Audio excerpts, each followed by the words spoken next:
Bonjour à tous, j'espère que vous allez bien. Donc aujourd'hui, nous allons parler du gaspillage, plus précisément du gaspillage alimentaire. Ce dernier se définit généralement par toute nourriture destinée à la consommation humaine, mais qui est perdue tout au long de la chaîne alimentaire, que ce soit dans les champs, dans le transport, à l'épicerie, dans les restaurants, dans les hôtels ou encore même à la maison. Sur 100% de l'apport en gaspillage, la maison représente 47%, la transformation 20%, la vente au détail 10%, la production 10%, la restauration et l'hôtellerie 9%, finalement, le transport et la distribution 4%. Donc nous en sommes la principale cause.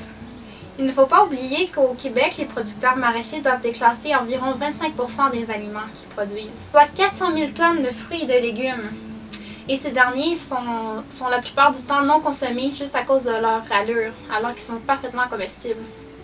La nourriture produite mais non consommée occupe inutilement 1,4 milliard d'hectares de terre, ce qui correspond à la superficie du Canada et de l'Inde réunis.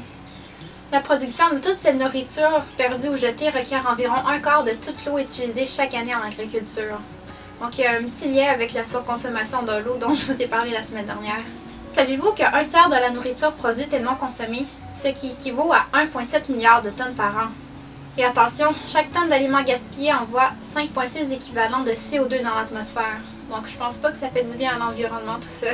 Donc imaginez combien de nourriture aurait pu être achetée ou consommée en prenant compte qu'une personne sur 9 est sous-alimentée.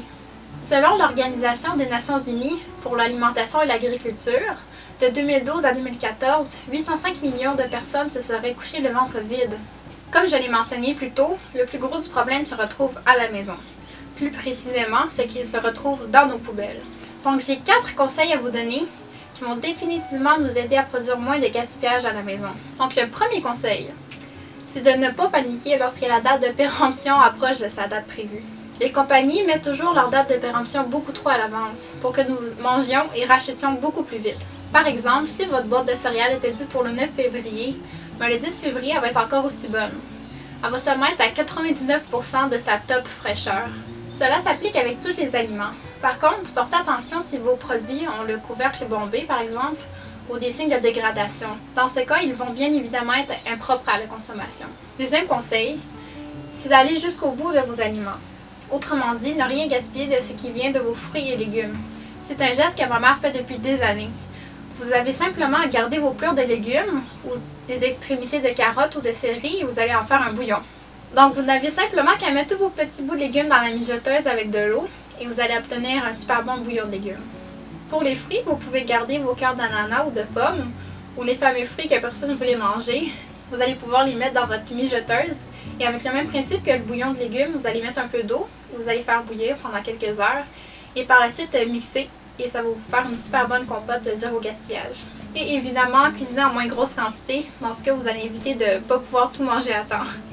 Il y a également plusieurs petites compagnies qui vont aider à lutter contre le gaspillage alimentaire. Connaissez-vous Flash Food et Food Hero? Ce sont des applications mobiles dirigées par des grandes épiceries qui vont lutter contre le gaspillage. Ils vont nous vendre des aliments en rabais qui approchent de leur date d'expiration mais qui sont encore en super bon état. Non seulement vous allez éviter le gaspillage, mais vous allez également économiser de l'argent. Je vais vous mettre les liens des 2 applications en barre d'informations si vous vouliez jeter un coup d'œil. Je vous ai donné seulement quelques petits conseils de base. Pour une question de temps, je n'ai pas pu tous vous les nommer.